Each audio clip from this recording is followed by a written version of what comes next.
চতুর্থ শ্রেণীর বাংলা। তো আজকে আমরা সমাধান করব হচ্ছে পৃষ্ঠা 94 এবং পৃষ্ঠা হচ্ছে 95। ঠিক আছে, 94 আর 95 পৃষ্ঠা আজকে আমরা সমাধান করব।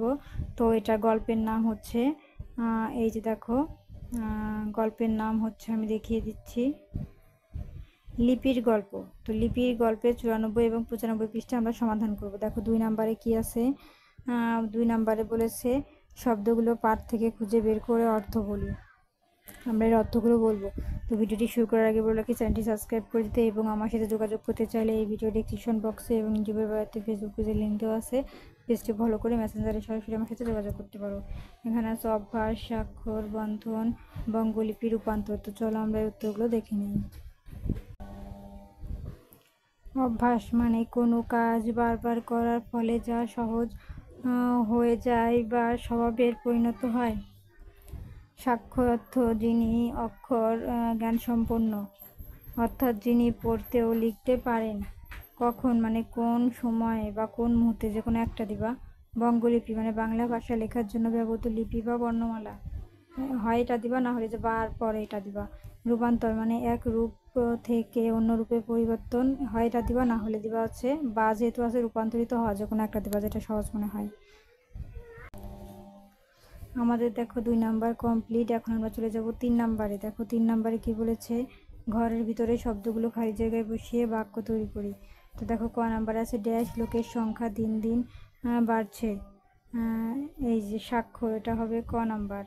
আর চা খাওয়ার সময় বাবার পত্রিকা পড়ার অভ্যাস, এটা হবে খ নাম্বার। আর বাক্যটি বাংলা থেকে ইংরেজি ভাষায়, এই যেটা হবে গ নাম্বার। রূপান্তর করো, বাংলা লিপির পুরনো নাম বঙ্গলিপি, এটা হবে ঘ নাম্বার। আর মানুষের সাথে মানুষের ড্যাশ দৃঢ় হোক বন্ধন, এটা হবে উম নাম্বার। ঠিক আছে, এই ছিল সমাধান। তারপরে আমরা চলে যাব 4 নাম্বারে। দেখো এখানে বলেছে তুমি খুব ড্যাশ প্রশ্ন করছো, আবার নতুন করে নতুন ড্যাশ বানাতে হবে। লিপিকে কেউ বলেন ড্যাশ বঙ্গলিপি থেকে ড্যাশ এসেছে। তো চলো আমরা উত্তরটি দেখে নিই। এই যে তুমি খুব ভালো প্রশ্ন করেছো, আবার নতুন করে নতুন কিছু বানাতে হতো। লিপিকে কেউ কিছু বলেনি, বঙ্গলিপি থেকেই বাংলা অক্ষর এসেছে। তো এই ছিল সমাধান। আমাদের দেখো 4 নাম্বার কমপ্লিট। এখন 4 নাম্বারে পরে চলে যাব 5 নাম্বারে। দেখো 5 নাম্বারে আমাদের কি বলেছে, নিজের শব্দগুলো দিয়ে বিপরীত শব্দ লিখেও বাক্য রচনা করি। মানে এটা দিয়ে আমরা বিপরীত লিখবো, তা দিয়ে আবার বাক্য রচনা করব। আছে বিলুপ্ত, শিক্ষক, আনন্দ, চিন্তা, আবিষ্কার, স্বাক্ষর, প্রাচীন। তো চলো আমরা এগুলো বিপরীত এবং তা দিয়ে বাক্য লিখি। প্রথমে আছে বিলুপ্ত, বিলুপ্তির বিপরীত হবে বিদ্যমান। আর বাক্য হবে ডাইনোসর এখন বিলুপ্ত প্রাণী, কিন্তু তাদের জীবাংশ এখনও বিদ্যমান। তারপরে শিক্ষক, এর বিপরীত হবে কি, ছাত্র বা ছাত্রী। বাক্য হবে শিক্ষক ক্লাসে পড়াচ্ছেন এবং ছাত্ররা মনোযোগ দিয়ে শুনছেন। তারপরে দেখো আছে আনন্দ, আনন্দের বিপরীত কি হবে, নিরানন্দ বা দুঃখ হবে, যে কোনো একটা দিবা। আর বাক্য হবে পরীক্ষায় ভালো ফল করে সে খুব আনন্দ পেল। তারপরে আছে চিন্তা, চিন্তা দিয়ে বাক্য কি হবে, চিন্তা দিয়ে বিপরীত শব্দ হবে নিশ্চিন্তা। বাক্য হবে ভবিষ্যৎ নিয়ে অতিরিক্ত চিন্তা করা ভালো নয়। তারপরে আছে দেখো আবিষ্কার, আবিষ্কারের বিপরীত কি হবে, অনাবিষ্কার বা বিলোপ, যে কোনো একটা বলবা। আর বাক্য রচনা হবে নিউটন মাধ্যাকর্ষণ শক্তি আবিষ্কার করেছিলেন।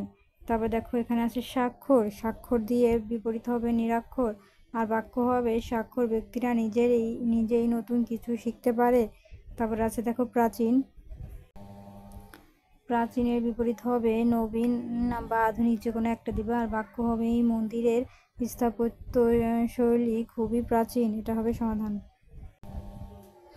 তো দেখো আমাদের কিন্তু 5 নাম্বার কমপ্লিট। ঠিক আছে, এখন আমরা চলে যাব 6 নাম্বারে। আমরা প্রশ্নের উত্তর বলবো। লিপি বলতে কি বুঝি, লিপি তৈরির চিন্তা এলো কিভাবে, লিপি আবিষ্কারকদের নাম লিখি, বাংলা লিপি কিভাবে এলো, কখন থেকে মানুষের সভ্যতার পথে নতুন যাত্রা শুরু হলো। তো চলো আমরা উত্তরটি দেখে নিই। দেখো এখানে কি আছে, লিপি বলতে কি বোঝো, উত্তর লিপি হলো লেখার জন্য ব্যবহৃত নিচের সমষ্টি। এটি ভাষার ধ্বনি বা শব্দকে দৃশ্যমান রূপ দেওয়ার একটি পদ্ধতি, যার মাধ্যমে মানুষ নিজেদের চিন্তা, ধারণা ও তথ্য লিখে প্রকাশ করতে পারে এবং সংরক্ষণ করতে পারে। তারপর আছে লিপি তৈরির চিন্তা এলো কিভাবে। উত্তর হবে লিপি তৈরির চিন্তা মানুষের যোগাযোগের সীমাবদ্ধতা থেকে এসেছিল। দূরবর্তী স্থানে বার্তা পাঠানো, তথ্য সংরক্ষণ করা এবং জ্ঞানকে ভবিষ্যৎ প্রজন্মের জন্য ধরে রাখার প্রয়োজনীয়তা থেকেই মানুষ লেখার পদ্ধতি উদ্ভাবনের কথা ভাবে। প্রথমে চিত্রলিপির মাধ্যমে ধারণা প্রকাশ করা হতো, যা ধীরে ধীরে ধ্বনিভিত্তিক লিপিতে রূপান্তরিত হয়। তারপর দেখো গ নাম্বারে কি বলেছে, লিপি আবিষ্কারকদের নাম লিখি। উত্তর, লিপি আবিষ্কারকদের কোনো একক ব্যক্তি বা সময়ের ফল নয়, বরং এটি মানব সভ্যতার দীর্ঘ বিবর্তনের ফসল। বিভিন্ন প্রাচীন সভ্যতায় যেমন মেসোপটেমিয়া, সুমেরীয়, কিউনিফর্ম, মিশর, হায়ারোগ্লিফিক্স, সিন্ধু সভ্যতা এবং ফিনিশীয়দের মাধ্যমে বিভিন্ন ধরনের লিপি বিকশিত হয়েছে। ফিনিশীয় বর্ণমালাকে আধুনিক বর্ণমালার ভিত্তি হিসেবে ধরা হয়, যা গ্রিক ও রোমান বর্ণমালার জন্ম দিয়েছে। দেখো এখন ঘ নাম্বার এখানে কি বলেছে, বাংলা লিপি কিভাবে এলো। উত্তর, বাংলা লিপি ব্রাহ্মী লিপি থেকে উদ্ভূত হয়েছে।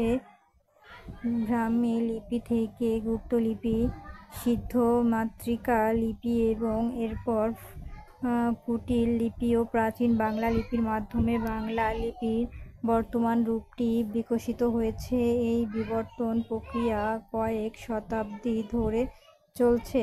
দেখো এখন ম নাম্বার এখানে কি বলেছে, কখন থেকে মানুষের সভ্যতার পথে নতুন যাত্রা শুরু হলো। উত্তর, মানুষের সভ্যতার পথে নতুন যাত্রা মূলত কৃষি বিপ্লবের প্রায় 10,000 খ্রিস্টাব্দ সময় থেকে শুরু হয়েছিল। এই সময়ে মানুষের যাযাবর জীবন ছেড়ে স্থায়ীভাবে বসবাস শুরু করে, কৃষিকাজ ও পশুপালন শিখে, যা সমাজ ও সংস্কৃতির বিকাশে গুরুত্বপূর্ণ ভূমিকা রাখে। এরপর লিপির আবিষ্কার, নগর সভ্যতা গড়ে ওঠা ইত্যাদি সভ্যতার অগ্রগতিতে আরো নতুন মাত্রা যোগ করে। এই ছিল সমাধান।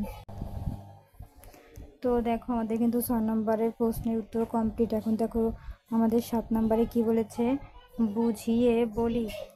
শূন্য মিলিয়ে যাওয়া কথাকে রেখার বন্ধনে বন্দি করার ফন্দি হলো লিপি। এটা কোনো উত্তর না, এটা শুধু একটি কথা বলেছে। আর দেখো 8 নম্বর বলেছে, পাঠের সংলাপগুলো শিক্ষকের সাথে অভিনয় করি। মানে এই পাঠে যে সংলাপ আছে সেগুলো শিক্ষকদের সাথে কথা বলে সহায়তায় অভিনয় করে দেখাবা, ঠিক আছে। তো এটা কোনো প্রশ্ন না যে আমি উত্তর দেখাবো। তারপরে দেখো এখানে আছে পরবর্তী আমাদের অধ্যায়, ঠিক আছে। তো এই পরবর্তী অধ্যায়ে ভিডিও দেখার জন্য অবশ্যই সাবস্ক্রাইব মাই চ্যানেল।